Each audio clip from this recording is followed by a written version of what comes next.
हमारे साथ हमारे शो में अब टेक्निकल एक्सपर्ट्स भी जुड़ गए। हमारे साथ राजेश पालविया हैं। Rajesh, very good morning. बाजार रोज एक बियर्स एंड बुल्स के बीच में जिस तरह की टसल चल रही है, आज कैसा सेटअप दिख रहा है आपको? इस वक्त तो एसजीएस निफ्टी आपको ऊपर दिख रहा है, लेकिन यूएस मार्केट्स की क्लोजिंग देखें तो वहां से थोड़ा डर लगता है। क्या कहेंगे आप? Good morning Priyanka, good morning everyone. तो देखिए, मार्केट में वोलेटिलिटी तो रहनी है, जब अनसर्टेनिटी बनी हुई है, हमें लगता है वोलेटाइल मार्केट में देखने को मिलेंगे ही। और इंडिया विक्स भी जिस तरीके से 22-23 के लेवल पे अभी है, तो वो कहीं ना कहीं ये दिखाता है कि फियर तो मार्केट में बिल्कुल बना हुआ है। लेकिन हमें इन बिटवीन कहीं ना कहीं अपॉर्चुनिटी जरूर बनी हुई है मार्केट में। क्वालिटी स्टॉक्स जो कि काफ़ी अच्छे सपोर्ट्स लेवल के पास ट्रेड कर रहे हैं, काफ़ी टाइम से वॉलेटाइल मार्केट में भी कंसोलिडेट करते हुए दिख रहे, एक रेंज में ही कंसोलिडेट करते हुए दिख रहे और ज़्यादा बड़ा उनमें कट नहीं देखने को मिल रहा। हम वही स्टॉक्स पे फोकस करने की स्ट्रेटजी यहाँ पे अभी बनाते हुए हम अपने क्लाइंट्स को भी एडवाइस कर रहे हैं। हमें लगता है, देखिए, इंडेक्स में तो जरूर 16,800 17,000 एक इम्पॉर्टेंट लेवल है निफ्टी में, जो कि मल्टीपल टाइम मार्केट ने वहां तक करेक्ट करके वहां से पुल बैक जरूर दिया है, मल्टीपल टाइम वहां पे सपोर्ट लेने का अटेम्प्ट जरूर करते हुए दिख रहा है। तो मेजर कट अब अभी के नियर टर्म और जो हमने पिछले दिनों में जो वॉलेटिलिटी देखी उसके हिसाब से अगर हम एनालाइज करें, तो जब तक 16,800 के level decisively with volume action नहीं टूटते हैं, जब तक हमें लगता है उसके नजदीक जब भी मार्केट आता है तो वहां पे एक बाइंग की अपॉर्चुनिटी बिल्कुल बनेगी। और ये एक ट्रेडिंग का मार्केट हो चुका है, दोनों साइड के हमें स्विंग देखने को मिलेंगे। और हायर साइड पे जब तक मार्केट 17,350 17,400 क्रॉस नहीं करता है, जब तक मार्केट इसी तरीके के बिहेव देखने को मिल सकते हैं। तो बाइंग साइड का जो कंफर्ट आना है मार्केट में, वो 17,350 17,400 के ऊपर आएगा, जहां पे हम देखेंगे कि एक सस्टेन्ड बाइंग होगी और जो बाय करेंगे वो वहां पे अपनी पोजीशंस को होल्ड करेंगे। तो टाइम बीइंग के लिए हमें मार्केट अभी अपॉर्चुनिटी दे रहा है। हम 17,000 के काफी नजदीक ट्रेड कर रहे हैं और जिस तरीके के सेटअप बने हैं और इंडिकेटिव टिक्स भी दिख रहे हैं कि आज यहाँ पे बाउंस बैक एक्शन देखने को मिलेगा। कल भी हमने देखा था एक शार्प कट के बाद भी एक रिवर्सल जरूर बना था मार्केट में। तो स्टॉक स्पेसिफिक अप्रोच रखी हुई है और हमें लगता है कि कुछ सेगमेंट है जहां पे हमें लगता है कि एक अच्छा बाउंस या अच्छा बाइंग इंटरेस्ट बनते हुए दिख सकता है। उसमें हम आईटी पे फोकस कर रहे हैं, ऑटोमोबाइल पे फोकस कर रहे हैं और कुछ पीएसयू बैंक्स। ये हम यहाँ पे हमें लगता है कि इन तीनों सेगमेंट में अच्छा बाइंग का इंटरेस्ट यहाँ पे बनते हुए दिख रहा है और यहाँ पे कंटिन्यूटी रह सकती है पुल बैक ट्रेड्स की। ओके, तो क्लियरली यहाँ पर आईटी, ऑटोमोबाइल और पीएसयू बैंक्स हैं। सेक्टर स्पेसिफिक और स्टॉक स्पेसिफिक अप्रोच बाजार पर हमें देखना चाहिए। लेकिन इस बीच यहाँ पर हमारे साथ एक और गेस्ट भी जुड़ गए हैं, उनसे बातचीत करते हैं। अब हमारे साथ आनंद राठी से मेहुल कोठारी जुड़ गए हैं। Mehul, good morning. ET now स्वदेश पर आपका स्वागत है। जिस तरह से बाजार में हम देख रहे हैं, रशिया यूक्रेन के बीच जो तनाव की स्थिति है अब भी कायम है। यूएस के कड़े प्रतिबंध रशिया के खिलाफ अब हम देख रहे हैं। इन सब के बीच एशियाई बाजार में एसजीएक्स निफ्टी की फिलहाल पॉजिटिव शुरुआत, जो एकमात्र पॉजिटिव नजर आ रहा है। आपके हिसाब से आज के लिए भारतीय बाजार की शुरुआत कैसे होती हुई दिखेगी? एक दिन पहले हम खड़े हैं मंथली एक्सपायरी के। जी, good morning ma'am and good morning to all of you. देखिए, मैं लेवल्स के बारे में बात करूंगा कि जैसा राजेश जी ने कहा 16,800 और 17,000 काफी इंपॉर्टेंट सपोर्ट है मार्केट के लिए। तो ये सपोर्ट बरकरार रहेगा जब तक ये सपोर्ट ब्रीच नहीं होता। तो जब भी मार्केट में नीचे की तरफ झुकाव आता है तो एक बाइंग अपॉर्चुनिटी बनेगी। स्पेसिफिकली आज की बात करूं तो मुझे लगता है कि 17,200 और 17,300 ये जोन जो है वो एक बहुत ही हसल का जोन रहेगा। वहां पर बहुत ही मशक्कत करनी पड़ेगी इंडेक्स को 17,300 निकालने के लिए। तो आज अगर 17,200 के आसपास हम अगर ओपन होते हैं तो मेरे हिसाब से एक छोटा सा सेल ट्रेड इंट्राडे के लिए बन सकता है। इसमें यहाँ पर निफ्टी फ्यूचर हम बेच सकते हैं 17,260 के स्टॉप लॉस और नीचे में टारगेट ज्यादा बड़ा नहीं रहेगा, 17,120 का टारगेट रहेगा। तो मुझे लगता है मार्केट एक रेंज में है, 17,300 का अपसाइड है और नीचे में 17,000 का इमीडिएट सपोर्ट है, उसके बाद 16,800 का सपोर्ट है। ठीक है, तो ये लेवल्स रहेंगे। मेहुल, ऐसे में आपकी ट्रेडिंग पिक्स क्या रहेंगी? आप सेल कर रहे हैं निफ्टी को, यानी आप आज बुलिश नहीं है, आप short side sell side trade देंगे ज्यादा? नहीं, ये सिर्फ इंट्राडे है। देखिए, जब तक 16,800 और 17,000 ये दो सपोर्ट्स ब्रीच नहीं होते तब तक मेरा व्यू बुलिश है। मैं सिर्फ आज के ट्रेड के लिए मैंने कहा है कि निफ्टी एक बार बेच सकते हैं, फिर से वहां पर 120 या 17,100 के पास बाइंग की अपॉर्चुनिटी मिलेगी। तो सपोर्ट्स पर बाय करना है, रेजिस्टेंस पर सेल करना है, यही चीज हमें, इसको मेन रिवर्जन कहते हैं, तो ये चीज करनी है मार्केट में। इंडेक्स को लेकर स्टॉक स्पेसिफिक मेरे जो आइडियाज है वो बाय है, क्योंकि यहाँ पर एक मुझे लगता है कि कुछ कुछ स्टॉक्स ऐसे हैं जो बहुत ही सेफ जोन पर आ गए हैं, तो उसमें बाइंग अपॉर्चुनिटी बहुत अच्छी है, बिकॉज 16,800 अगर नहीं टूटता तो ये सारे स्टॉक्स में अच्छा खासा रिटर्न मिल सकता है। तो मेरा फर्स्ट स्टॉक है आईटीसी, वेरी सेफ स्टॉक, यहाँ पर ज्यादा वो गिरता भी नहीं है, ज्यादा चलता भी नहीं है। तो 214 का क्लोजिंग है, स्टॉप लॉस इसका रहेगा 206 का और अपसाइड टारगेट रहेगा 226 का। सेकंड स्टॉक है मेरा रिलायंस। रिलायंस 2250 और 2300 का बहुत ही स्ट्रॉन्ग सपोर्ट रहता है हमेशा, हमने पिछले 2-3 महीनों में देखा कि ये सपोर्ट ब्रेक नहीं करता, तो एक फिर से एक चांस बाय का अपॉर्चुनिटी है रिलायंस में। तो 2300 के स्टॉप लॉस है, रिलायंस को बाय कर सकते हैं और अपसाइड टारगेट रहेगा 2550। और थर्ड स्टॉक मेरा रहेगा आईडीएफसी लिमिटेड। अच्छा खासा 64-65 के लेवल से करेक्शन हमने देखा है, 200 मूविंग एवरेज को रीटेस्ट किया और कल हमने एक शार्प रिवर्सल देखा काउंटर में। तो 54 के स्टॉप लॉस है, आईडीएफसी लिमिटेड बाय करना है 62 के टारगेट के लिए। ये सारे तीनों स्टॉक्स हमें ऑन डिप्स एक्यूमुलेट करने हैं with the given stop loss, because मैंने जैसा कहा कि मार्केट में छोटा सा पुल बैक फिर से आ सकता है 17,200 के लेवल से, तो ये नीचे के लेवल में ये तीनों स्टॉक एक्यूमुलेट करने की सलाह रहेगी। पिछले स्तर पर अगर मिल जाए 3 स्टॉक्स खरीदारी के मौके यहाँ पर मेहुल की तरफ से आते हुए, आईटीसी यहाँ पर बाय कॉल इनिशिएट कीजिए 226 के टारगेट्स, आईडीएफसी लिमिटेड में 62 के टारगेट्स को ध्यान में रखा जा सकता है और रिलायंस में भी 2550 के टारगेट्स को ध्यान में रखते हुए एक बार बाइंग इनिशिएट की जा सकती है। 3 बाय की कॉल्स हमारे पास मेहुल की तरफ से आ गई। राजेश जी, आज के लिए आपके सेक्टर्स पसंदीदा जो हैं या जिन सेक्टर्स पर आपका फोकस है ये तो हमने जाना, स्टॉक स्पेसिफिक अप्रोच आपका क्या है आज के लिए? तो या मानसी जी, देखिए हमने जैसा बताया कि हमें आईटी, ऑटोमोबाइल और पीएसयू बैंक के 3 सेगमेंट यहाँ पे काफ़ी अट्रैक्टिव लग रहे हैं। और उसमें हमें देखें तो बैंक निफ्टी में भी कल का सेटअप काफ़ी प्रॉमिसिंग था। एक बार बैंक निफ्टी ग्रीन टेरिटरी में भी ट्रेड करते हुए दिखा था, हालांकि हायर साइड पे जरूर सप्लाई बना था, बट बैंक निफ्टी में भी हमें लगता है जिस तरीके के सेटअप बने हुए 37,000 के आसपास बैंक निफ्टी काफ़ी अच्छा सपोर्ट लेके बना हुआ है और पुट राइटर्स का कंसंट्रेशन भी वहाँ पे। तो और हमें लगता है कि एक्सपायरी वीक है, तो एक्सपायरी के चलते एक पुलबैक का अटेम्प्ट यहाँ से बैंक निफ्टी में जरूर देखने को मिलेगा, क्योंकि हम देख रहे हैं जिस तरीके से बैंकिंग स्टॉक्स में और बैंक निफ्टी में लोअर साइड से काफ़ी अच्छा उछाल बनते हुए दिख रहा है। और बैंक निफ्टी के अगर सेटअप देखें तो 200 डे मूविंग एवरेज को वॉयलेट नहीं किया, उसके आसपास से बाउंस लेते हुए दिख रहा है। तो हम बैंक निफ्टी में भी यहाँ पे बाय करने की सलाह देंगे पहले तो, और उसमें हमें लगता है कि 37,650 37,700 तक के अपसाइड के टारगेट बैंक निफ्टी में आते हुए दिख सकते हैं, वो काफी इंपॉर्टेंट रहेगा। और अगर हमें लगता है कि वो लेवल क्रॉस होते हैं तो एक short covering, aggressive short covering भी बैंक निफ्टी में बनते हुए दिख सकती है। तो 37,000 के स्टॉप लॉस से बैंक निफ्टी बाय करने की सलाह रहेगी। अब स्टॉक की बात करें तो हमें जो स्टॉक आईटी में अट्रैक्टिव लग रहा है वो है large cap IT stock Infosys. अगर ये स्टॉक का सेटअप देखें तो एक करेक्शन के बाद स्टॉक करीब 15 से 20 दिनों से एक लोअर साइड पे एक अच्छा कंसोलिडेट करते हुए दिख रहा है। मल्टीपल टाइम 1700 के आसपास उसने सपोर्ट लेके उस रेंज पे कंसोलिडेट करते हुए दिख रहा है। लास्ट 2 ट्रेडिंग सेशन से काफी अच्छा बाइंग इंटरेस्ट लोअर साइड पे बनते हुए दिखा है, लॉन्ग साइड के एडिशन होते हुए दिखे, तो हमें लगता है यहाँ पे इन्फोसिस को बाय किया जा सकता है। कल काफी आईटी स्टॉक्स में, मिड कैप आईटी स्टॉक्स में भी एक बाइंग इंटरेस्ट बनते हुए दिखा था, तो हमें लगता है इन्फोसिस यहाँ पे 1790-1800 के टारगेट के लिए बाय किया जा सकता है 1700 के स्टॉप लॉस से। जो दूसरा स्टॉक अट्रैक्टिव लग रहा है वो 2 व्हीलर स्पेस से हीरो मोटर का हमें यहाँ पे प्रॉमिसिंग लग रहा है। Stock almost 20 day moving average के आसपास ट्रेड करते हुए दिख रहा है और इस वोलेटाइल मार्केट में भी ये stock 20 day 50 day moving average को ऑलमोस्ट होल्ड किए हुए। तो जिस तरीके से सेटअप बने हुए हीरो मोटर के, हमें लगता है ये स्टॉक यहाँ पे 2810 के टारगेट के लिए बाय किया जा सकता है 2670 के स्टॉप लॉस से।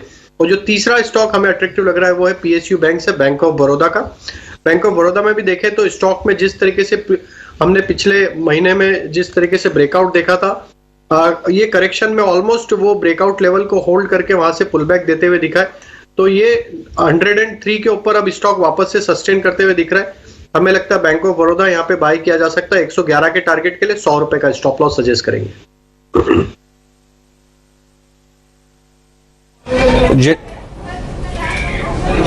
जेंटलमैन, स्टे विद अस। अभी एक आपको छोटा सा व्यू सुनवाते हैं जो हमने बड़े बड़े मार्केट के दिग्गजों से बात की थी कि इस तरह के मार्केट में कैसे एक्ट करना चाहिए, और उसके बाद हम शरद के पास जाएंगे बॉल पे एक एनालिटिकल लिंक के लिए। लेकिन पहले कुछ बड़े मार्केट व्यूज। वो अभी भी सस्ते नहीं है जो हमको चाहिए। जो मिड कैप में हम जनरली डिस्काउंट देते हैं लार्ज कैप से, और जो because there is no safety element, liquidity नहीं रहती है तो आप बेच नहीं सकते हैं, तो वो हिसाब से जो वैल्यूएशन होना चाहिए अभी भी हम वो वैल्यूएशन में नहीं पहुंचे despite the correction. So I will not say that they are like screaming buys right now, but next 2-3 दिन में अगर कुछ हो जाता है ग्लोबली और वो मिल जाते हैं, then that's a good time to buy. Generally mid caps and small caps have to be a discount to the large caps. यहाँ पे हम प्रीमियम बेचते। मार्केट में काफी तरह की हेडविंड जो बोलते हैं वो है। एक तो ग्लोबली हमने देखा था इसके पहले भी US interest rate sharply increase करने वाला है ये साल में। ऑयल प्राइसेस भी काफी ऊपर आ गए हैं, और ये जो एस्केलेशन हुआ है रशिया का यूक्रेन में, उसके कारण भी थोड़े शॉर्ट टर्म कंसर्न्स है। आई थिंक इसका इम्पैक्ट हालांकि ज्यादा it might still be limited okay वो रीजन के लिए जो इसका पॉलिटिकल इम्पैक्ट है, बट अगर यूएस ने सैंक्शंस किए रशिया के और बाजू की कंट्रीज पे, तो उसका इम्पैक्ट कमोडिटी प्राइसेस में आएगा, क्योंकि रशिया काफी कमोडिटीज में लार्ज प्लेयर है, और वैसे भी ग्लोबली देखा हमने कि इन्फ्लेशन एक बड़ी समस्या है, जिसके कारण यूएस फेड भी रेट्स काफी तेजी से इंक्रीज करने वाला है ये साल। तो उसके ऊपर वापस थोड़ा प्रेशर आ सकता है इन्फ्लेशन कमोडिटी प्राइस ऊपर जाने की वजह से, और उसके कारण थोड़ा मार्केट में नर्वसनेस और करेक्शन जो ग्लोबल मार्केट में दिखी उसके कारण हो रही है। बट ये सिचुएशन जैसे देखें कि वॉर और ये सिचुएशन स्टैंड ऑफ जो यूएस और रशिया के बीच में है, उसमें काफी उतार चढ़ाव देखने को मिलेंगे। तो मार्केट इसके कारण थोड़ा वोलेटाइल रहेगा, और जैसे देखा है हमें लास्ट एक डेढ़ हफ्ते में, तो वो माहौल बना रहेगा। बट आई थिंक सिचुएशन अगर संभल जाती है तो मार्केट बाउंस भी कर सकता है यहाँ से।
Right, welcome back. खैर, अगर जियो पोलिटिकल इशू को एक बार के लिए साइड में रखें, आपको बताएं माइक्रोज में क्या हो रहा है। बहुत सारे स्टॉक्स फोकस में हैं, काफ़ी डेवलपमेंट्स हो रहे हैं माइक्रो एंड पे, और आपको ध्यान रखने चाहिए। बाजार रिलेटिवली बेटर भी लग रहा है अब, तो अटेम्प्ट करेंगे बहुत सारे खबर बेस्ड ट्रेडिंग भी अटेम्प्ट होगी स्ट्रीट पे फॉर श्योर। और शरद हमारे साथ है वो स्टॉक्स बताने के लिए। गुड मॉर्निंग शरद। धन्यवाद अजय। तो सबसे पहले जो है हम लोग जो इम्पोर्टेंट स्टॉक्स पे फोकस करेंगे, जो आज दिन के ट्रेड में फोकस रहेंगे। सबसे पहले जो है सन फार्मा रहेगा फोकस में। यहाँ पे जो उनकी जो आर्म है टैरो, उन्होंने एक्वायर कर ली है एल्केमी को गैल्डर्मा कंपनी से लगभग $90 मिलियन के लिए, $9 करोड़ के लिए। याद रखिए जो ये कंपनी है ये आपके स्किन केयर के लिए, डर्मेटोलॉजी के लिए इंपॉर्टेंट है, और ये जो प्रोएक्टिव ब्रांड है ये ऑल ओवर द वर्ल्ड जो इसे यूज़ किया जाता है। तो ये इसमें एक इंपॉर्टेंट एक्विजिशन इसको कह सकते हैं। और इसके जो सेल्स के आंकड़े की बात करें 2021 के, तो लगभग लगभग $166 मिलियन का है। ये डील का जो एक्सपेक्टेड क्लोजर है वो ऑलमोस्ट फरवरी 28 को हो जाएगा। इसके अलावा इंडस इंड और वोडाफोन आइडिया, ये दोनों स्टॉक्स भी फोकस में रहने वाले हैं आज दिन के ट्रेड में। और यहाँ पे एक इम्पॉर्टेंट न्यूज़ है कि जो पॉजिटिव पेमेंट प्लान होती है इन दोनों के लिए, दोनों की तरफ से सहमति मिल गई है। और ये जो पेंडिंग फंड है ये जो है वोडाफोन आइडिया जो जुटाएगी, तो एक टाइप से पॉजिटिव रिएक्शन वोडाफोन आइडिया में देख सकता है। और याद रखिए 15 जुलाई तक जो है ये सिक्योरिटी पैकेज जो है नहीं लगाएगी इंडसइंड, तो एक टाइप से कह सकते हैं कि एक बेनिफिट मिल सकता है, एक ब्रीदर मिल सकता है।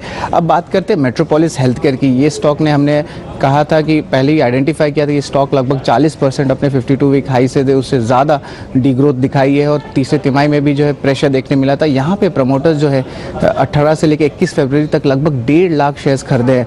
अगर उसको हम लोग कन्वर्ट करेंगे तो ऑलमोस्ट 0.29% इक्विटी स्टेक होगा। तो ये एक इम्पॉर्टेंट जो है प्रमोटर एक्शन है जो हम रिकॉर्ड करेंगे। और आखिरी में बात करेंगे सिस इंडिया की, और यहाँ पे कंपनी ने 2 साल का कॉन्ट्रैक्ट लिया है, लगभग 225 करोड़ का ये कॉन्ट्रैक्ट है। और ये जो है आपके सिक्योरिटी सोल्यूशंस के लिए है, और ये कॉन्ट्रैक्ट दिया गया है आपको कोल इंडिया के आम महानदी कोल इंडिया को देख के। थैंक्स फॉर दैट शरद। गौरांग शाह को भी शामिल करते हैं अपने डिस्कशन में। Good morning Gaurang. गौरांग, कल एक काफी जबरदस्त रिकवरी हमने देखी इंट्राडे, और ये रिकवरी इंडियन मार्केट तक सीमित नहीं थी। ग्लोबल फ्यूचर्स भी पॉजिटिव में है इस समय, और सेंस ये बन के आ रहा है कि ये जो माहौल बन गया है यूक्रेन रशिया के बॉर्डर्स पे, चाइना और यूएस का भी रोल है इनडायरेक्ट, इन सब के मामले में कहीं ना कहीं बाजार में टर्मोइल जो आया है, तो शायद यूएस उतना शार्पली रेट्स नहीं बढ़ाए, अब थोड़ा सा धीरे धीरे करके, क्योंकि वो और शॉक नहीं देना चाहेगा। और ये एक रिलीफ सा आता हुआ नजर आया। कुछ बड़े ट्रेडर्स स्ट्रेटेजिस्ट से बात करते हुए ये फीडबैक मिला। क्या आप इस थ्योरी को मानते हैं, और आप कल के सेकेंड हाफ के बड़े रिलीफ को कैसे रीड करते हैं, रिलीफ रैली को? धन्यवाद अजय, आपका और आप सभी को सुप्रभात हमारे तरफ से। तो कुछ बातें आपके सामने रखना चाहूंगा, उसके लिए थोड़े बहुत समय दीजिएगा मुझे। पहले तो 17,000 के निफ्टी के दायरे नीचे के तरफ, इसमें निफ्टी स्पॉट की बात कर रहा हूँ अजय, मुझे काफी सीमित लगते हैं। और मैं इसलिए ये कह रहा हूँ क्योंकि हमने पिछले साल 2021 में अगस्त और सितंबर में करीबन 16,500 या 400 के आसपास का एक निचला स्तर बनाया। फिर से हम लुढ़के दिसंबर 20, 2021 को हमने करीबन 16,600 के आसपास का एक निचला स्तर बनाया, और अभी हाल फिलहाल हम लुढ़के थे तो 16,800 का एक निचला स्तर बना। अजय, मेरा कहने का तात्पर्य ये है कि ये सभी चीजें कि यूएस में ब्याज दरें बढ़ेगी, महामारी को लेकर के जो भी खबरें आई, यूक्रेन को लेकर के रशिया की तरफ से क्या भारीपन होगा, ये पिछले कुछ दिनों से वार्तालाप है। तो मैं ये मानता हूं कि बाजार एक ही खबर को लेकर के बार बार आपको रिएक्ट नहीं करता है। हाँ, रिएक्शन थोड़ा बहुत आता है पहले पहले जब खबर आती है, और फिर मेरे ख्याल से बाजार समझता है। और अगर फिर से उसी खबर को लेकर के अगर बाजार नीचे जाता है तो मेरे ख्याल से मेरी बुद्धिमत्ता ये कहती है कि खरीदारी का बहुत बड़ा मौका है। और मैंने बार बार यही कहा है कि 17,000 के नीचे अगर आप इंतजार कर रहे हैं और अगर आपके पास शेयर खरीदने की एक सूची आपने बनाई है तो उसको अमल में लीजिए। 17,000 से शुरुआत कीजिए और धीरे धीरे गिरावट आती है उसमें आप जोड़ते जाएं। विदेशी संस्थागत निवेशक यहाँ से पैसे बाहर लेके जाएंगे वापस अपने देश में। अमेरिका अगर ब्याज दरें तीव्र गति से बढ़ाती है तो अजय, मेरे ख्याल से आपके पास आंकड़े होंगे, अक्टूबर 2021 से जो मात्रा में गोरों ने बिकवाली की है आज के तारीख तक, अगर हमारे स्थानीय संस्थागत निवेशक उनका सामना नहीं कर पाते तो मेरे ख्याल से हम काफी कुछ नीचे होते। सेंसेक्स और निफ्टी की बात कर रहा हूं और कुछ शेयरों की दाम। तो यहाँ पर भी अगर आप देखने जाए तो घरेलू संस्थागत निवेशक के पास मेरे ख्याल से अब ऐसी बड़ी ताकत है जिसने मेरे ख्याल से एक छोटे निवेशकों ने एक भारत की बढ़ती हुई गतिविधि, अर्थव्यवस्था, शेयर बाजार का अच्छा रुझान को ध्यान में रखते हुए इन्होंने एसआईपी के माध्यम के द्वारा धीरे धीरे करके निवेश करने की शुरुआत की है। तो स्थानीय संस्थागत निवेशक मेरे ख्याल से अब काबिल है किसी भी तरह का भारी भरकम अगर बिकवाली आती है गोरों के तरफ से तो सामना करने के लिए। और ये साल जो होगा अजय 2022 का, मैं कैलेंडर ईयर की बात कर रहा हूँ, ये एक स्टॉक पिकर्स मार्केट होगा। यहाँ पर ऐसा नहीं होगा कि आपने कुछ भी खरीद लिया है तो आपको एक अच्छा रिटर्न मिल सकता है। तो आपके दर्शकों को एक ही विनती करना चाहूंगा कि 17,000 के नीचे मौजूदा परिस्थिति में दायरे काफी सीमित लगते हैं। अगर आप इंतजार कर रहे हैं तो शुरुआत कीजिए, लेकिन एक चीज ध्यान में रखिए कि आप अच्छी, सक्षम, मजबूत कंपनियों में निवेश करें। Bye quality, don't by quantity. Clearly bye quality not quantity, मजबूत अच्छी कंपनियों में निवेश का नजर यहाँ पर गौरांग की तरफ से आता हुआ दिख रहा है। और एक ही इवेंट पर अगर बाजार रिएक्ट करता हुआ दिख रहा है तो सीधे तौर पर उनका मानना है कि खरीदारी के मौके यहाँ पर बनते हुए दिख सकते हैं। सेक्टर स्पेसिफिक भी अप्रोच यहाँ पर आगे चलकर पॉजिटिव जरूर नजर आएंगे। लेकिन चलिए आगे बढ़ते हैं। ब्रोकरेज हाउसेस के रडार पर कौन से शेयर्स हैं, क्विकली आपको बता देते हैं। हमारे पास जो ब्रोकरेज रिपोर्ट्स आई हैं जिसका इंपैक्ट आज के सत्र में देखने को मिल भी सकता है, क्योंकि बीपीसीएल पर यूबीएस ने एक रिपोर्ट भेजी है। खरीदारी की राय उन्होंने बरकरार रखी है। बीपीसीएल कल हमने देखा करीब 0.4% की कमजोरी के साथ इसमें ट्रेड देखने को मिला था। अब यहाँ पर खरीदारी की राय जो है टारगेट्स 600 के यहाँ पर यूबीएस सुझा रहा है। इनका मानना है कि भारत के एनर्जी सेक्टर में बदलाव जो है वो तेजी से देखने को मिल रहे हैं। पेट्रोकेमिकल सेगमेंट को बेहतर करने पर काफी हद तक फोकस है कंपनी का, और नॉन फ्यूल रिटेलिंग के लिए योजनाएं जो हैं वो भी कई सारी हैं, जिसके चलते यूबीएस ने बीपीसीएल पर एक पॉजिटिव राय और खरीदारी की राय दी है। जिंदाल स्टेनलेस पर इन्वेस्टेक की एक रिपोर्ट आई है। खरीदारी की राय उन्होंने बरकरार रखी है। मेंटेन स्टांस लक्ष्य जो है 314 के यहाँ पर ये सुझा रहे हैं। कल जिंदाल स्टेनलेस में हमने कमजोर बाजार में भी करीब 1.25% तक की तेजी के साथ ही ट्रेड देखा था। मर्जर के बाद मार्केट कैप और लिक्विडिटी काफी बेहतर हो गई है और इसी के चलते कन्विक्शन जो है इन्वेस्टेक का जिंदाल स्टेनलेस पर बरकरार है। और भारतीय बाजार पर डैम कैपिटल की एक रिपोर्ट आती हुई देखने को मिली है। भारत में घरेलू साइक्लिकल्स पर फोकस है जिन पर ग्लोबल ग्रोथ का असर कम देखने को मिलेगा।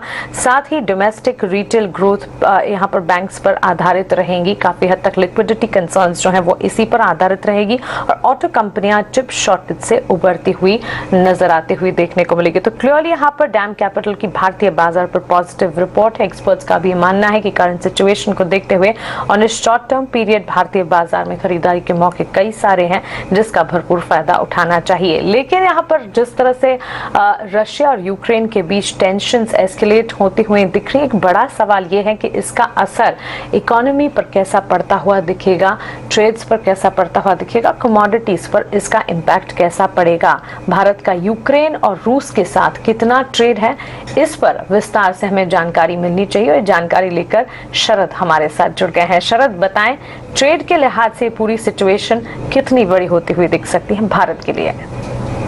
धन्यवाद मानसी। तो सबसे पहले जो है ट्रेड की जो बात करते हैं तो ट्रेड में जो है आपके भारत ले लीजिए, रशिया ले लीजिए और यूक्रेन ले लीजिए, ये तीन में जो है ओवरऑल हम लोग देखेंगे। यूक्रेन में सबसे पहले उनके एक्सपोर्ट और इंपोर्ट के डेटा क्या कहते हैं, तो दवाई जो होते हैं, ड्रग फॉर्मुलेशंस होते हैं, वो लगभग 5 गुना जो टॉप 4 की जो एक्सपोर्ट्स देखा जाता है प्रिंसिपल कमोडिटीज़, वहाँ पर $104 मिलियन का आपको दिखेगा यूक्रेन में। और यहाँ पर भारत के सारे बड़े दिग्गज फार्मा प्लेयर्स जो हैं वो यहाँ पर एक्सपोर्ट करते हैं। उसके अलावा आयरन, स्टील, एग्रोकेमिकल्स में लगभग 20 से लेकर $14 मिलियन का जो एक्सपोर्ट्स देखने मिला है।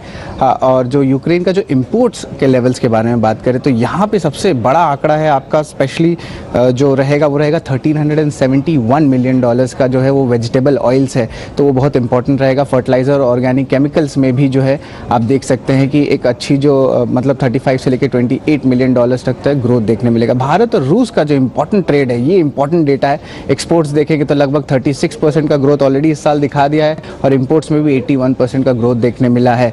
तो ये आंकड़ा स्पेशली इंपोर्ट साइड में हेवीली स्क्यूड है, specially because of energy needs. अब आप बात करते हैं टॉप 5 प्रिंसिपल कमोडिटीज जो हम एक्सपोर्ट करते हैं रशिया को। यहाँ पे सबसे पहले आता है, यहाँ इस एरिया में भी ड्रग्स और फॉर्मुलेशन जो दवाइयाँ होती हैं वहाँ पे लगभग $380 मिलियन का जो एक्सपोर्ट्स आपको रशिया के लिए देखने मिलेगा। टेलीकॉम इंस्ट्रूमेंट्स भी है, इसका भी ऑलमोस्ट $323 मिलियन जो एक्सपोर्ट रशिया को होता है। आप देख सकते हैं आयरन, स्टील, मरीन प्रोडक्ट्स और ऑटो कंपोनेंट्स जैसे भी जो सेक्टर्स हैं यहाँ पे आपको एक्सपोर्ट्स देखने मिलेगा रशिया के लिए। और आखिर में इंपोर्ट्स के बारे में बात करूँगा रशिया के लिए, वहाँ पे जो है आपके हार्ड एनर्जी एसेट्स ले लीजिए, क्रूड पेट्रोल ले लीजिए, कोल ले लीजिए, आप पेट्रोलियम प्रोडक्ट्स ले लीजिए। यहाँ पे आप देख सकते हैं कि ऑलमोस्ट $1,950 मिलियन से लेके जो है $850 तक जो है टोटल इंपोर्ट्स देखने मिलेगा। इसके अलावा सेमी प्रेशियस और फर्टिलाइजर्स में भी जो है इंपोर्ट डेटा जो है आपको देखने मिल सकता है रशिया के लिए।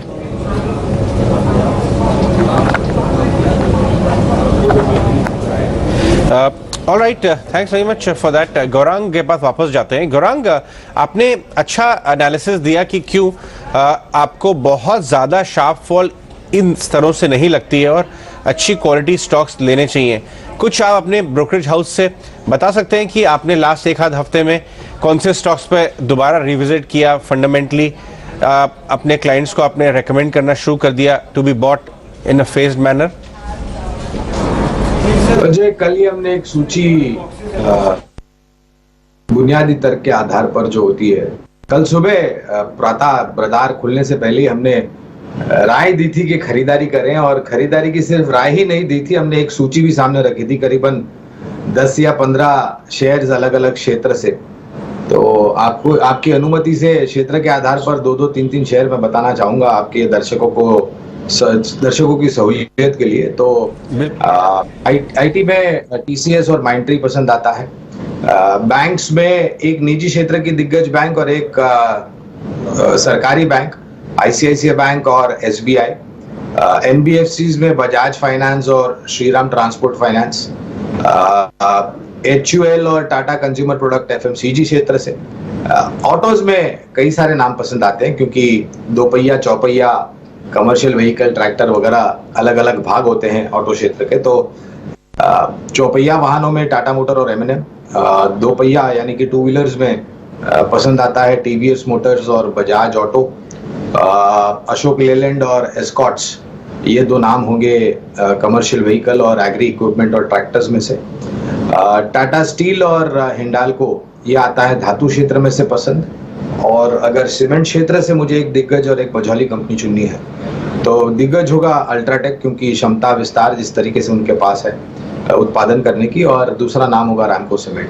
अजय, मेरे ख्याल से आपको ज्यादा इधर उधर जाने की जरूरत नहीं है। अगर आपके पास पूंजी है तो अलग अलग क्षेत्र के आधार पर 1 या 2 शेयर्स, जैसे एक सूची मैंने आपके सामने रखी है, वो बना ले, और मेरे ख्याल से एक निर्णायक तरीके से धीरे धीरे करके, ये जरूरी नहीं है कि 17,000 के नीचे जाता है तो आप पूरी ताकत लगा करके निवेश कर दें, क्योंकि खबरों पर बाजार चलता है। अभी 10 मार्च को अजय 5 राज्य के चुनाव आने हैं, उसको लेकर के भी हरकत में रहेगा बाजार। ये हफ्ता एक्सपायरी का है, उससे भी उठापटक हो सकती। तो 17,000 से शुरू करें, धीरे धीरे करके 20-25% जो भी निवेश लायक पूंजी है वो आप निवेश करना शुरू करें, और आपको जैसे गिरावट मिलती है 2-3% की अपने शेयर में या फिर सूचकांक में, तो आप अपना निवेश और भी बढ़ाते जाएं। तो अपने निवेश को बढ़ाते जाएं, यानी हर डिप्स पे बाय करें, अच्छे स्टॉक उठाएं और पोर्टफोलियो में बने रहें, डटे रहें। यही एक बड़े एक्सपर्ट्स की राय रहती है, और गौरांग भी इसी तरह हमें व्यूवर्स को सजेस्ट करते हुए। चलिए एक बार फिर से आपको एफएम की वो रिएक्शन सुनवाते हैं, जब निर्मला सीतारमण जी ने एलआईसी के आईपीओ को लेकर बाजार में जिस तरह की उठापटक चल रही है, जियोपॉलिटिकल टेंशन के बीच, भले ही बाजारों में भारी वॉलेटिलिटी देखने को मिल रही है, लेकिन उन्होंने क्लियरली कह दिया कि एलआईसी का आईपीओ समय पर आएगा। आइए एक बार सुनवाते हैं। LIC IPO was also something which has been very enthusiastically, eagerly waited. Even that's come out. So we are on course and we are moving forward. And I also recognize that even as you're asking as to what is happening about the privatization, you're equally worried if the market situation is conducive for LIC. So if it's good for LIC, it is good for everything else, and if it has got headwinds for LIC, it has got headwinds for the rest as well. I can see in the market now that a draft red herring prospectus is out, and that there is a buzz in the market, there's a lot of interest in the market, and I'm glad at the way in which it's been crafted, in that shareholders also have a role to play and so on. So I think the way it is crafted has created a lot of interest.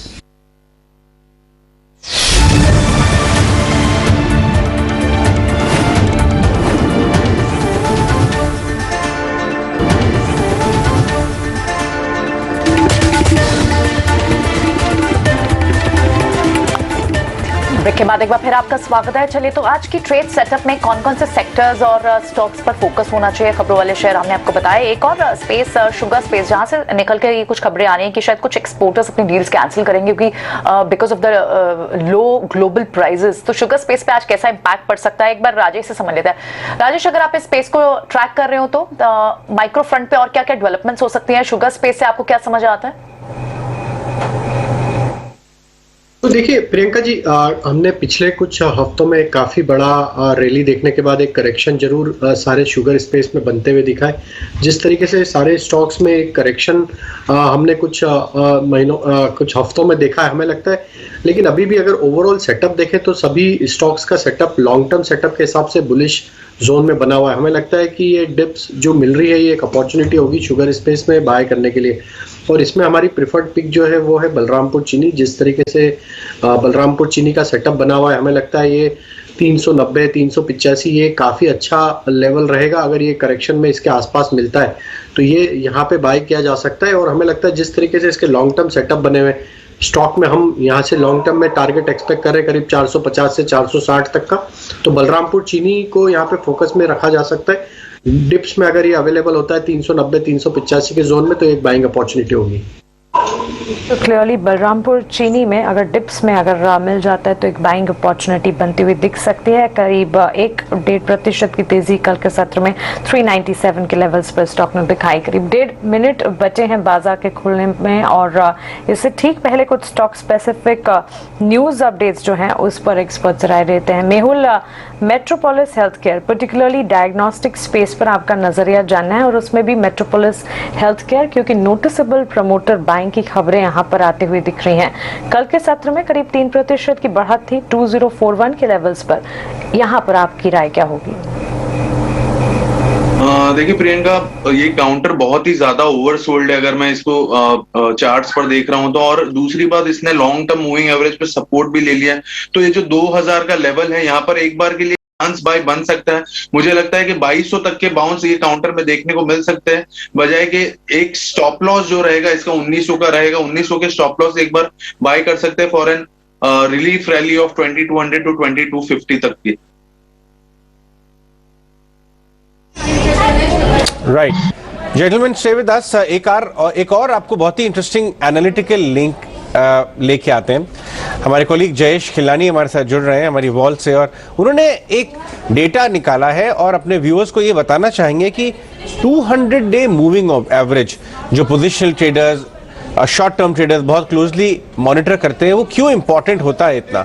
In fact बाद में हम मेहुल और राजेश से भी बात करते हैं उसके बारे में, लेकिन पहले जयेश को बुलाते हैं। Jayesh, good morning. बताइए जयेश, हमारे व्यूअर्स के लिए अपने रिसर्च का आउटपुट आज।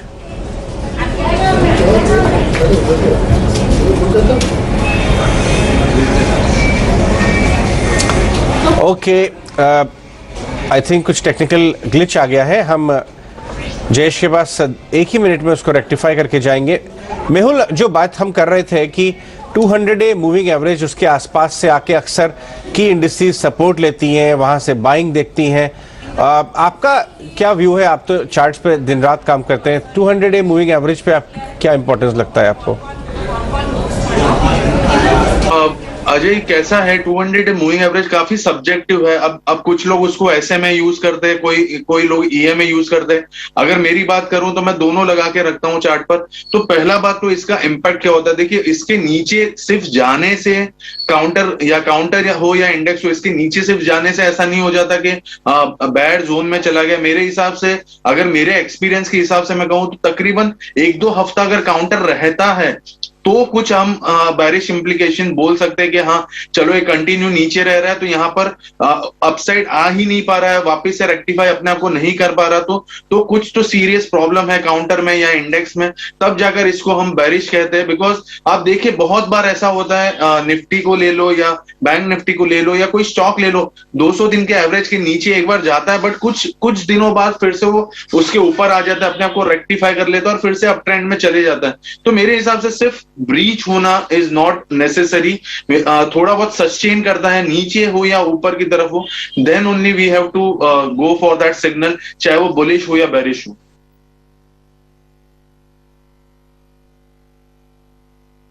गौरांग, एक बात आपसे पूछना चाहेंगे, कमोडिटी स्पेयर में आपकी लिस्ट में कुछ कमोडिटी नाम है क्या? क्योंकि निकल, लेड, सब सारे इंडस्ट्रियल कमोडिटीज रिबाउंड करना शुरू कर गए क्रूड के साथ साथ। मैं सिर्फ आपसे नॉन क्रूड कमोडिटी बेट्स के बारे में बात कर रहा हूँ, नैल्को, हिंडाल्को, शायद कुछ स्टील कंपनी, उसमें आपको इंटरेस्ट आएगा क्या? वहां भी काफी रेट्स नीचे आ गए। ज्यादातर तो मेरे ख्याल से शेयर बाजार नहीं हुआ है अजय, लेकिन जो बाकी अन्य कमोडिटीज की आप बात कर रहे हैं, एक तो काफी लंबे समय से हमने यही राय दी है कि एसेट अलोकेशन एक बहुत जरूरी चीज है। यानी कि आप अपने पैसे सिर्फ एक ही मापदंड में, कोई एक जो एसेट क्लास है उसमें मत लगाइए। आप अपना जो अपनी पूंजी है, जो बचत है, उसको अलग अलग एसेट क्लासेस में बांट दें। और वहां पर गोल्ड आता है जहां पर 15 से 20% अलोकेशन होना चाहिए, ये मैं समझता हूँ। क्रिप्टो को तो बहुत ही लंबे से साष्टांग नमस्कार करना चाहिए, दूर रहना चाहिए। वहां पर आपको जब जिस रास्ते पे जाना नहीं तो उसका पता क्यों पूछना जाए, तो दूर रहें क्रिप्टो से। जो धातु क्षेत्र का जो पूरा ब्रह्मांड है, वहां पर हमें एल्यूमिनियम, कॉपर, जिंक, ये 3 कमोडिटीज जो है ये पसंद आता है। Of course even steel Ajay, क्योंकि मैं मानता हूं जिस तरीके से भारत देश में भारत निर्माण की बात सरकार ने की है और माननीय वित्त मंत्री जी ने बजट में जिस तरीके से प्राविधान। Alright, Jayesh is back with us. Jayesh, 200 DMA के बारे में तो हमने डिस्कस किया, लेकिन आपने कुछ और भी रिसर्च निकाली है पास्ट डेटा से जो हमें बता सके कि आगे क्या होने वाला है। बताइए जयेश। Good morning.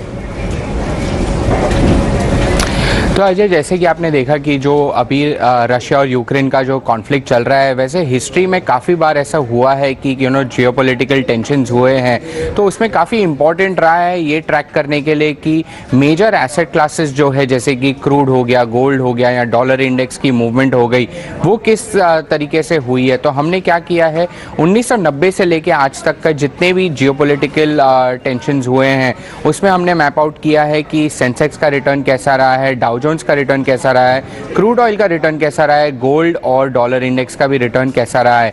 इसमें काफ़ी इंटरेस्टिंग चीज़ एक ये है कि अगर आप एवरेज की बात करें तो निफ्टी का एवरेज जो है 1 month after the conflict has been resolved, वो रहा है लगभग 3 से 3.5%। सो अगर आप ये देखेंगे कि जो भी फॉल आपको मिलता है, अगर आप उसको बाइंग अपॉर्चुनिटी की तरह यूज़ करेंगे तो 1 महीने में आपको 3 से 3.5% की बढ़ोतरी मिली है। और दूसरा जो पहलू इसमें निकल के आ रहा है वो है क्रूड ऑयल प्राइसेस का।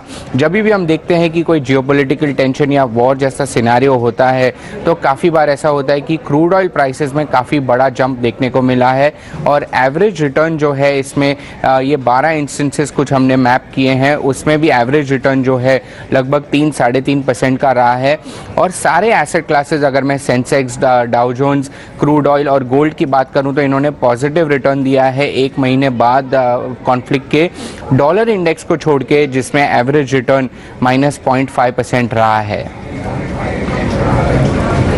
एक इंटरेस्टिंग रिपोर्ट जयेश कंपाइल करते हुए कि किस तरह से geopolitical tension, war like situation के बाद या वॉर सिचुएशन के बाद कैसे इफेक्ट पड़ता है इकोनॉमीज पे, कमोडिटीज पे, और इंटरेस्टिंग डेटा। शुक्रिया जयेश इस जानकारी के लिए। चलिए, एक और एक्सक्लूसिव खबर का समय हो गया है। समीर हमारे सामने हमेशा एक्सक्लूसिव खबर लेकर आता है और इस बार खबर है क्योंकि केंद्र सरकार, हम जानते हैं 2024 तक देश का पहला सेमीकंडक्टर फैब्रिकेशन यूनिट खोलने का टारगेट रख चुकी है और अब इसको लेकर कई तरह की तैयारियां हो रही है, राज्यों के साथ बातचीत चल रही है। क्या और डिटेल्स है, समीर से समझ लेते हैं। समीर बताएं। जी बिल्कुल, भारत में चिप या सेमीकंडक्टर को बनाना ये सरकार के टॉप एजेंडे में शामिल है। यही वजह है कि जो सरकार ने अपने लिए लक्ष्य निर्धारित किए हैं, मसलन कि साल 2024 तक भारत में कम से कम पहला सेमीकंडक्टर फैब्रिकेशन यूनिट वो स्थापित किया जा सके।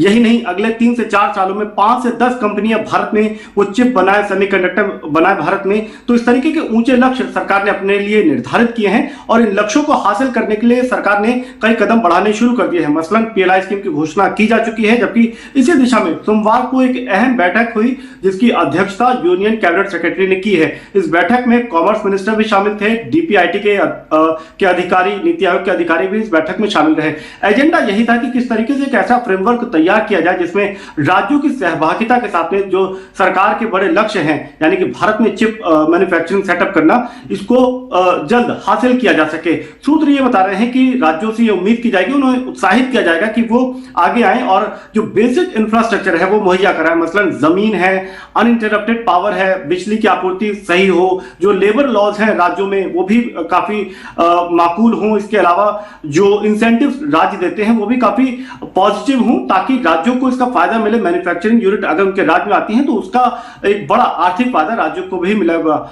जबकि जो एजुकेशनल इंस्टीट्यूशन है उनसे उम्मीद है कि वो जो बेस्ट टैलेंट है वो इसके लिए मुहैया कराएंगे और ट्रेनिंग भी वो अपने स्तर पे देंगे। तो इस तरीके का फ्रेमवर्क तैयार करने के लिए डीपीआईटी और नीति आयोग से कहा गया है। लेकिन हमें पता है कि हाल ही में पीएलआई स्कीम के तहत सरकार को 5 आवेदन हासिल हुए जो चिप और सेमीकंडक्टर मैन्युफैक्चरिंग से जुड़े हुए हैं, जिसकी निवेश राशि तकरीबन $20.5 बिलियन है। तो सरकार को एक अच्छी शुरुआत मिल गई है और इसी शुरुआत पे सरकार को लगता है कि वो कई कदम आगे जा करके जो ऊंचे लक्ष्य है उसको हासिल कर पाएगी। बिल्कुल, शुक्रिया समीर इस एक्सक्लूसिव जानकारी के लिए। तो ये एक बड़ा और इंटरेस्टिंग स्पेस भी है जिस तरह से हम ईवी इकोसिस्टम को लेकर देख रहे हैं। सेमीकंडक्टर शॉर्टेज के बाद अब जिस तरह से केंद्र सरकार भी चाहती है कि यहाँ पर मेक इन इंडिया इनिशिएटिव्स और उसको लेकर ये कुछ इंपॉर्टेंट डेवलपमेंट्स पैन आउट होती हुई जो समीर हमें बता रहे हैं। शुक्रिया समीर इस जानकारी के लिए। इनफैक्ट इसी स्पेस से जुड़े हुए अगर आप कुछ और चीजों को देखें तो इस वक्त जिस तरह से जियोपॉलिटिकल सिचुएशन चल रही है, टेंशन चल रही है, उसके चलते कमोडिटी प्राइसेस अफेक्टेड है। आप निकल के प्राइसेस को देखें, वो अब एक ऑल टाइम हाई पर, और उसका सीधा असर पड़ता है क्यों निकल यूज होता है बैटरीज बनाने में। तो ऐसे में आप राजेश से चले समझ लेते हैं। राजेश, कुछ स्टॉक्स जैसे अमर राजा बैटरीज, आप इन्हें देख रहे हैं कि लगातार इन पर एक प्रेशर माउंटेड है, इनके लिए रॉ मटेरियल कॉस्ट बढ़ेगी, कैसा ट्रेड सेटअप होना चाहिए, और इनफैक्ट एक बड़ी अंडर परफॉर्मेंस झेल रहा है ये काउंटर। कैसे देखते हैं आप इस काउंटर को? तो बिल्कुल प्रियंका जी, काफी अंडर परफॉर्मेंस ये स्टॉक में देखने को मिला। और अगर हम देखें इसकी पीयर कंपनी एक्साइड को भी देखें तो दोनों ही स्टॉक काफी समय से एक प्रेशर को झेलते हुए दिख रहे हैं और दोनों ही स्टॉक का सेटअप एक वीक टेरिटरी में ट्रेड करते हुए दिख रहा है। जिस तरीके से अमरा राजा बैटरी के अगर हम सेटअप की बात करें तो जब तक ये स्टॉक में 620-640 का लेवल क्रॉस नहीं होगा वीकली क्लोजिंग बेसिस पे, हमें लगता है कोई भी माइनर पुलबैक एक्शन भी बनेगी तो वहाँ कंटिन्यूस सप्लाई बनता हुआ दिखेगा। लोअर साइड की बात करें तो जिस तरीके के सेटअप बने हुए, हमें लगता है अगर ये 620 के लेवल को क्रॉस नहीं कर पाएगा तो ये स्टॉक में लोअर साइड में हमें लगता है जो टारगेट आ सकते हैं वो करीब 560 से 550 तक के भी। तो ओवरऑल सेटअप तो नेगेटिव है। अगर मंथली वीकली सेटअप को भी एनालाइज करें तो lower top lower bottom formation continuously बनते हुए दिख रहे। तो लोअर साइड का वेट करें, 560-550 एक अच्छा रेंज होगा जहां पे बाय किया जा सकता है। सेम वे एक्साइड में भी देखें तो 140 इसके नेक्स्ट मेजर सपोर्ट एरिया हमें लगता है जो आ सकते हैं। ऊपर में जब तक ये स्टॉक 165 का लेवल क्रॉस नहीं करेगा तब तक कोई भी माइनर पुलबैक मिलेगी, वो एक अपॉर्चुनिटी होगी शॉर्ट करने के लिए। तो क्लियरली ये राय आपको मिलती हुई एक्साइड इंडस्ट्रीज, हमारा राजा बैटरीज जैसे स्टॉक्स पर प्री ओपनिंग टिक्स हमारे सामने। और जैसे कि हम देख सकते हैं बाजार में मजबूत शुरुआत के संकेत यहाँ नजर आ रहे हैं। प्री ओपन में आप देखें 17,195 के लेवल्स पर निफ्टी में ट्रेड हम देख रहे हैं।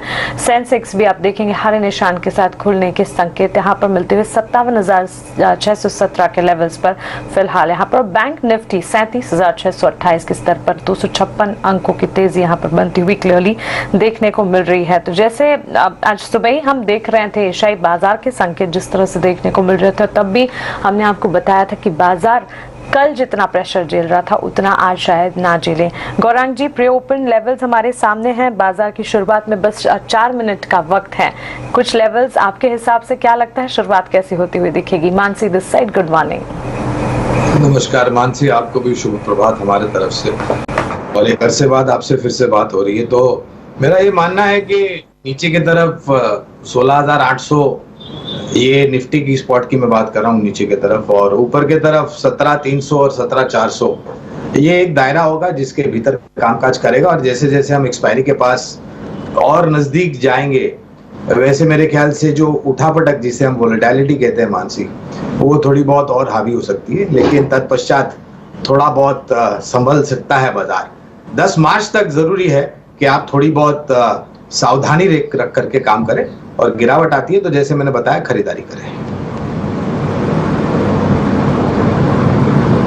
तो क्लियरली यहाँ पर हम देख सकते हैं हरे निशान के साथ अब उथल पुथल बाजार ने कल और सोमवार के सेशन में जरूर देखी, अब फिलहाल संकेत जो है पॉजिटिव हैं। राजेश जी, पर्टिकुलरली आपने शुगर स्पेस पर अपना पॉजिटिव नजरिया बताया था। शुगर सेक्टर में हम शुरुआती तेजी देख भी रहे हैं, क्या लगता है कोई पर्टिकुलरली शुगर स्पेस में स्टॉक्स जो फिर से आप या फिर टारगेट से आप रिवाइज करना चाहेंगे? और साथ ही टेक्सटाइल स्पेस पर क्विक कॉल आपका। तो मानसी जी बिल्कुल बलरामपुर चीनी के साथ जाएंगे। कल भी अच्छा मूव था और हमें लगता है जिस तरीके से इसमें तेजी बनी हुई है, ये स्टॉक में ट्रेडिंग पॉइंट ऑफ व्यू से हमें लगता है 415 420 तक के अपसाइड के टारगेट बिल्कुल आते हुए दिख सकते हैं। 392 का स्टॉप लॉस रख के बलरामपुर चीनी में बाय किया जा सकता है। सेम स्पेस में अगर हम देखें तो त्रिवेणी को भी यहाँ पे फोकस में रखा जा सकता है। जिस तरीके से स्टॉक में करेक्शन के बाद एक अच्छे सपोर्ट के आसपास ये स्टॉक ट्रेड करते हुए दिख रहा है, हमें लगता है त्रिवेणी को बाय किया जा सकता है।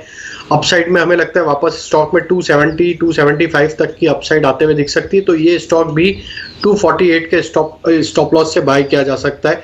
टेक्सटाइल में हमें लगता है कि जिस तरीके से मोमेंटम बना हुआ है, हालांकि कुछ दिनों से हमने देखा है कि एक करेक्शन जरूर देखने को मिला है, लेकिन इसमें हमारी प्रिफर्ड पिक रेमंड रहेगी। यहाँ पे रेमंड का सेटअप हमें लगता है काफी अट्रैक्टिव है। करेक्शन के बाद स्टॉक एक अच्छे करेक्शन के बाद इंपॉर्टेंट सपोर्ट के आसपास ट्रेड करते हुए दिख रहा है, तो हमें लगता है रेमंड को यहाँ पे फोकस में रखना चाहिए। 660 ये स्टॉप लॉस होगा और हमें लगता है वापस रेमंड में हायर साइड के टारगेट 720 740 के आते हुए दिख सकते हैं। तो रेमंड पसंद आता है यहाँ, बलरामपुर चीनी शुगर स्पेस से भी समझ आता है राजेश को। तो कुछ क्विक कॉल, ट्रेडिंग कॉल्स जो आप नजर बनाकर जिन पर रख सकते हैं। जाहिर तौर पर जिस तरह से अब ओपन अप की थीम है, रिटेल काउंटर्स में ऑफ कोर्स तेजी लौट चुकी है और ये already were in the running phase, तो उसको देखते हुए रेमंड एक अट्रैक्टिव काउंटर। इस वक्त आप कुछ और काउंटर्स भी देखेंगे जो इस वक्त क्योंकि हमने देखा कि क्रॉम्पटन यहाँ पर एक इंपॉर्टेंट डील हुई, जिसके बाद हमने देखा कि बटरफ्लाई गांधीमती इसमें 55% का स्टेक लिया है सीजी ने, और उसके बाद यहाँ पर अब देखिए आप एक सर्च दिख रहा है सीजी कंज्यूमर, हालांकि अभी फिलहाल आपको थोड़ा दबाव में जरूर दिखाई दे रहा है, लेकिन एक अच्छा डोमिनेंट मार्केट है बटरफ्लाई के पास वेस्टर्न सदर्न बेल्ट में, और ये जाहिर तौर पर एक एज देगा बाजार को। इस वक्त अगर आप देखें तो 17,200 के पास खुलने की हम तैयारी कर रहे हैं, लगभग 100 पॉइंट्स ऊपर। यानी आप पिछले 3 दिन के अगर मार्केट्स के लेवल्स को देखें तो 17,200 एक ऐसा पड़ाव है जहां पर बाजार खुलता है, करेक्ट होकर वापस आता है, उसको ही चेस करने की कोशिश करता है और फिर उसको ही ब्रीच कर देता है। तो 17,200 इस लेवल के आसपास बाजार को खुलने की तैयारी करते हुए दिखाई दे रहा है। बैंक निफ्टी में आपको लगभग 250 पॉइंट्स के यहाँ बढ़त दिख रही है। HDFC बैंक अगर यहाँ पर ये स्ट्रेंथ दिखाता है आज भी, तो आपको बैंक निफ्टी में और स्ट्रेंथ दिखेगी। फिलहाल पॉजिटिव आपको 1% की तेजी के साथ दिखाई दे रहा है। एशियन पेंट्स, एक्सिस बैंक, कुछ ऐसे काउंटर्स जो आपको अभी फिलहाल शुरुआती संकेत जहां से आ रहे हैं स्ट्रेंथ के दिखाई दे रहे हैं, हालांकि ओपन होने में बस 20 से 25 सेकंड, उसके बाद देखना होगा कि मार्केट्स आज यहां से कैसे रिएक्ट करती है। डाउ फ्यूचर्स ऊपर है, SGX निफ्टी ऊपर था, इंडिकेशन ये थी कि बाजार खुलेगी ऊपर की तरफ, लेकिन सस्टेन कितना कर पाएंगे, जियोपॉलिटिकल सिचुएशन कैसे पैन आउट होकर आती है, और जिस तरह से हम कमोडिटी प्रेशर देख रहे हैं, क्योंकि जिन जिन चीजों का वहां से रशिया से यूक्रेन से एक्सपोर्ट होता है, जिन जिन चीजों का ट्रेड इंडिया को डायरेक्टली और इनडायरेक्टली इंपैक्ट करता है, वो कैसे पैन आउट होकर आता है। तो अभी फिलहाल ओपनिंग बेल पे आप देखें तो इस वक्त आपको निफ्टी 100 पॉइंट ये लगभग 17,200 के ऊपर खुलते हुए दिखाई दे रहा है। सेंसेक्स यहाँ से 350 पॉइंट्स ऊपर, कल भी हमने देखा था कि अच्छी रिकवरी हुई थी, अच्छा खासा वॉलेटाइल सेशन कल भी था। बैंक निफ्टी आपको 250 पॉइंट्स, हालांकि एक्सपर्ट्स भी मानते हैं कि इस वक्त बैंकिंग इंडेक्स में ज्यादा स्ट्रेंथ है एज कंपेयर टू निफ्टी, और आपको क्लियरली एविडेंट भी होती है अगर आप प्राइवेट सेक्टर बैंक के कंट्रीब्यूशन को देखें। तो आप HDFC के वॉल्यूम्स को डेली बेसिस पर अगर आप देखें तो वहां पर आपको अच्छी स्ट्रेंथ दिखाई देती है, एक्यूमुलेशन हो रही है HDFC लिमिटेड, HDFC बैंक। और अब फिलहाल जो बाजार खुले हैं उसमें आपको टॉप काउंटर्स में इस वक्त आपको बैंकिंग स्पेस से अगर बात करें, बैंकिंग एंड फाइनेंस से, तो Tata motor, Kotak bank, Bajaj twins दोनों ही आपको आज तेज दिखाई दे रहे हैं। HDFC आपको पॉजिटिव सेंस के साथ कारोबार करता हुआ दिखाई दे रहा है। टाटा मोटर्स में आपको फिर से एक रीबाउंड सेशन दिखाई दे रहा है, और साथ ही आपको अदानी पोर्ट्स एक बार फिर से रीबाउंड होता हुआ दिखाई दे रहा है। कुछ डिफेंसिव प्ले आउट हमने कल भी देखे थे, नेस्ले, HUL जैसे काउंटर पे। ब्रिटानिया में आपको 0.5% की तेजी। ऑटो पैक में एक रिवाइवल सा दिखता है, क्योंकि जिस तरह से ब्रोकरेज फर्म्स अपने रिपोर्ट्स दे रही हैं, इनके लिए हेडविंड्स खत्म होती जा रही हैं। तो Tata Motors, Maruti Suzuki, M&M यहाँ पर आपको तेजी दिखाई दे रही है। टेक्नोलॉजी पैक में भी एक आपको पुल बैक आज भी है, हालांकि कल वहां थोड़े से शॉर्ट जरूर बने, लेकिन फिलहाल विप्रो और TCS ये आपको कुछ काउंटर्स लार्ज कैप स्पेस में जरूर दिखाई दे रहे हैं। एक बार F&O स्पेस को भी देख लेते हैं कि वहां किस तरह के रुझान निकल कर आ रहे हैं। डेरिवेटिव स्पेस में हमने देखा था कि कुछ बहुत सिलेक्टिव काउंटर्स थे जहां पर आपको अभी फिलहाल लॉन्ग बिल्टअप होते हुए आपको बहुत सिलेक्टिव कुछ रुकना पड़ेगा, इंतजार करना होगा अभी देखने के लिए। लेकिन अभी विप्रो, कोफोर जैसे काउंटर्स दिख रहे हैं जहां पर एक बाइंग इंटरेस्ट जरूर दिखाई दे रहा है। राजेश, वेरी क्विकली कैसी दिख रही है ओपनिंग? तो देखिए बिल्कुल प्रियंका जी, ओपनिंग में 17,200 के आसपास हम ट्रेड कर रहे हैं। हमें लगता है कि अगर अगले 10-15 मिनट अगर इसी लेवल को अगर होल्ड कर लेते हैं और जो सप्लाई है वो एब्जॉर्ब होते हुए दिखता है, तो हमें लगता है मार्केट यहाँ से एक और अपमूव कंटिन्यू करते हुए दिख सकता है। 17,250 से लेकर 17,280 ये हमें लगता है कि ये ऊपर की साइड पे टारगेट आते हुए दिख सकते हैं। हालांकि लोअर साइड पे 17,140 ये अब लेवल इंपॉर्टेंट रहेगा इंट्राडे पॉइंट ऑफ व्यू से। ये लेवल को होल्ड करना, अगर मार्केट अगर होल्ड करता है तो हमें लगता है कि मोमेंटम बाइंग साइड पे कंटिन्यू होते हुए दिख सकता है। तो क्लियरली हमें लगता है कि आज के सेशन में थोड़ा IT space as well as automobile space को फोकस में रखना चाहिए। ऑटोमोबाइल में मारुति पे यहाँ पे हमारी नजर है। मारुति का सेटअप काफी प्रॉमिसिंग है और हमें लगता है ये स्टॉक एक अच्छा लीड लेते हुए दिख सकता है।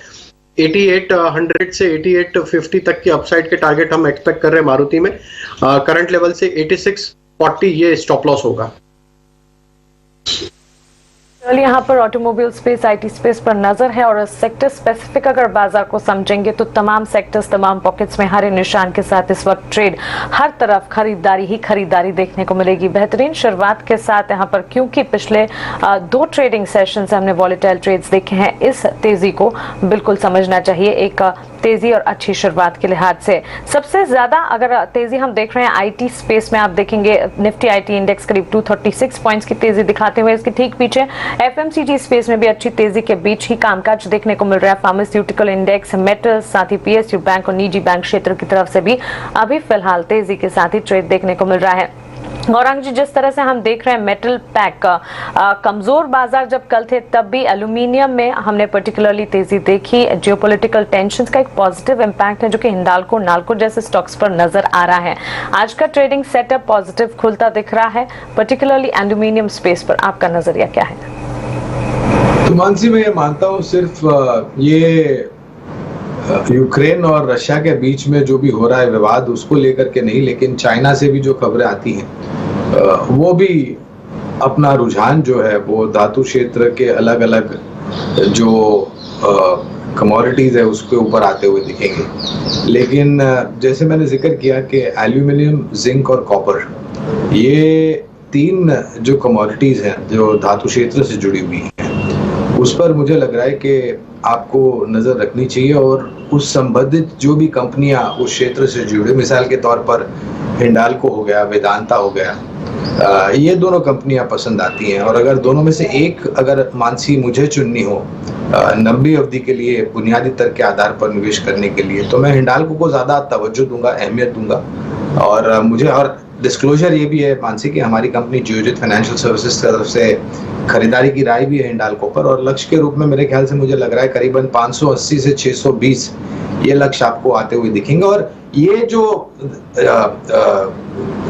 जिंक, एल्यूमिनियम और कॉपर है, इसका कहीं ना कहीं एक जो खपत से जोड़ करके भी आप देखें तो सरकार के तरफ से काफी कुछ योजनाएं जिसमें ये सब कमोडिटीज का उपयोग होगा। रियल एस्टेट सेक्टर में अगर आप निर्माण कार्य से जुड़े हुए हैं तो वहां से भी आपको इससे खपत जुड़ी हुई नजर आएगी। दाम को लेकर के थोड़ी असमंजस परिस्थिति है, लेकिन 500 के नीचे हिंडाल्को बहुत ही आकर्षित हो जाता है अगर आपको निवेश करना है लंबी अवधि के लिए। गौरांग, बहुत बहुत धन्यवाद। Any disclosures Gaurang? धन्यवाद अजय, आप सभी का और आमंत्रित करने के लिए बहुत बहुत धन्यवाद आपका। निजी निवेश नहीं है, लेकिन हम इसी तरीके से राय हमारे क्लाइंट्स को देते हैं। Thank you very much. आपका दिन शुभ हो गौरांग। चलिए आगे बढ़ते हैं।